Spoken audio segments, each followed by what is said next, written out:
大家好，歡迎嚟到推理睇書系列啊！你有冇試過聽長輩一講起舊時嘅香港，就會即刻講起哥哥張國榮或者係妹姐梅艷芳呢？又或者叱咤一時嘅坦白譚詠麟，仲有電影巨星發哥周潤發。今日我哋嚟睇《香港8年2光輝歲月》呢一本書。呢本書會帶我哋翻去舊時嘅黃金年代，睇下以前嘅香港東方之珠，佢嘅娛樂圈變遷究竟係出產咗幾多璀璨嘅明星，當中又有幾多我哋嘅共同嘅集體回憶。當然啦，一開始佢會講一啲經濟起飛同埋民生嘅變遷。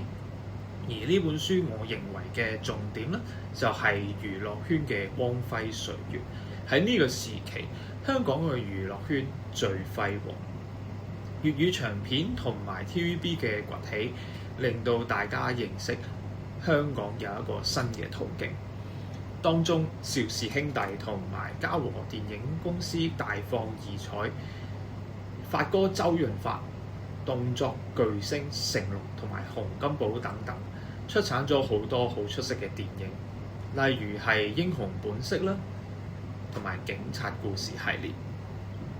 講到唱歌，歌壇嘅天王天后更加係值得一提。譚詠麟、張國榮、妹姐梅艷芳、林子祥阿 Lam， 仲有葉倩文等等，佢哋喺紅館開演唱會必定爆場。張國榮仲有膾炙人口嘅風繼續吹啦，梅艷芳仲有一反當時嘅文化，我哋唱嘅朗朗上口嘅壞女孩，直至到今時今日都仲係經典。講到入屋，我哋可以睇到嘅唔同嘅明星，仲有無線嘅五虎將。當時嘅五虎將裏面包括昔日嘅四大天王劉德華啦，仲有萬人迷梁朝偉啦，仲有黃日華、苗僑偉同湯鎮業。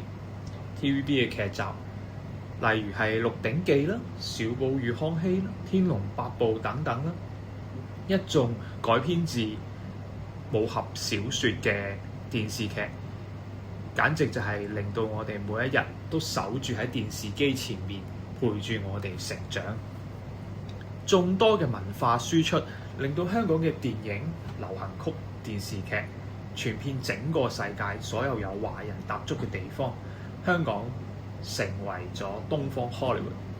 喺呢本書裏面咧提到，呢個年代嘅明星咧，唔單止係娛樂嘅，佢哋仲係香港人嘅精神象徵。佢哋嘅拼搏同埋光芒，代表住香港由小漁村點樣變成國際都會。佢哋身上散發嘅自信，令到香港人與有榮焉。裏面有好多唔同嘅金句嘅，例如係香港人從來唔怕困難，只怕冇機會。光輝歲月唔係天上面跌落嚟，而係一代一代香港人用汗水換翻嚟嘅。裏面仲有提到我哋小時候嘅一啲一定嗌得出名嘅電視節目主持人。點解係小時候？因為係兒童節目嘅主持人。當中嘅兒童節目，例如係430穿梭機啦、閃電傳真機等等。有一個穿梭住整個年代嘅就係譚玉英姐姐啦。我哋每一年啊喺放暑假嘅最後一日，仲會睇到兒歌金曲頒獎典禮，所以陪伴住我哋呢一代人成長，簡直就係實至名歸。睇完一整本《香港8年2光輝歲月》之後，我最深刻嘅係香港今日嘅繁華係基於上一代人努力同埋智慧，無論係經濟、民生定係娛樂圈，都係香港人用雙手打拼出嚟。呢本書好適合想了解香港歷史嘅你，又或者你係已經切身咁樣經歷過香港整個嘅成長，你想再重溫一次，朋友，呢本書都非常適合你。你最懷念香港邊一個嘅明星，或者係睇過邊一套嘅劇呢？你有冇去過紅館睇演唱會？歡迎大家留言，我哋下條片見啦！